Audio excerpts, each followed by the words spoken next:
ಪ್ರತ್ಯೇಕ ರಾಜ್ಯದ ದೇಶದ ಬೇಡಿಕೆ ಸರ್ ಯಾವುದ್ರಿ? ಅದೇ ಹೇಳೋದಲ್ರಿ, ದೇಶದ್ರೋಹಿ ಹೇಳಿಕೆ ಕಾಂಗ್ರೆಸ್ನಿಂದ ಬರ್ತದೆ.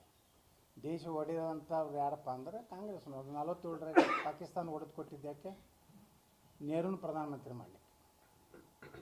ಅವಾಗ ವಲ್ಲಭಭಾಯಿ ಪಟೇಲ್ರಿಗೆ ಹೆಚ್ಚು ಮತ ಬಿದ್ದಿದ್ವಲ್ಲ.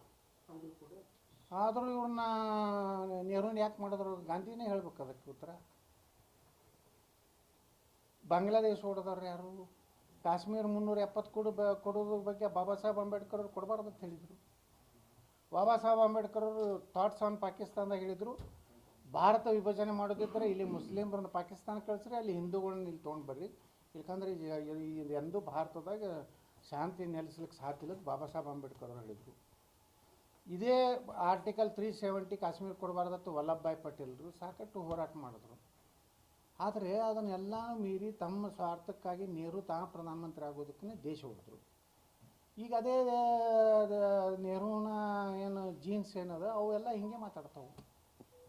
ಅವ್ರು ದೇಶದ್ರೋಹಿ ಕೆಲಸನೇ ಮಾಡ್ತಾರೆ. ಭಾರತ ಜೋಡೋ ಅಂತ ಹೇಳ್ತಾರೆ. ಅಲ್ಲಿ ರಾಹುಲ್ ಗಾಂಧಿ ರೋಡ್ ಮ್ಯಾಗ ತಕ ಕುಣಿತಾ ಇದ್ದಾರೆ, ಭಾರತ ಜೋಡೋ ಜೋಡೋ ಅಂತೇಳಿ. ಇಲ್ಲಿ ಭಾರತ ತೋಡೋ ಅಂಥೇಳಿ ಇಲ್ಲಿ ನಮ್ಮ ಕರ್ನಾಟಕದ ಅದು ಸಂಸತ್ ಸದಸ್ಯರು ಇವರೆಲ್ಲ ನಾವೆಲ್ಲ ಪ್ರಮಾಣ ತೊಗೊಂಡಿರ್ತೀವಿ. ಅಖಂಡತೆ, ಏಕತೆ, ಸಮಗ್ರತೆ. ನಾನು ಕೇಳಿದ್ರೆ ಅಂಥವ್ರನ್ನ ತಕ್ಷಣ ಅನರ್ಹ ಮಾಡಬೇಕು. ಯಾವುದೇ ಚುನಾವಣೆ ನಿಲ್ಲಕ್ಕೆ ಬರಲ್ಲ. ಹಂಗೆ ಸಂವಿಧಾನದಲ್ಲಿ ತಿದ್ದುಪಡಿ ತರಬೇಕು, ಅನಿವಾರ್ಯ ಇದೆ.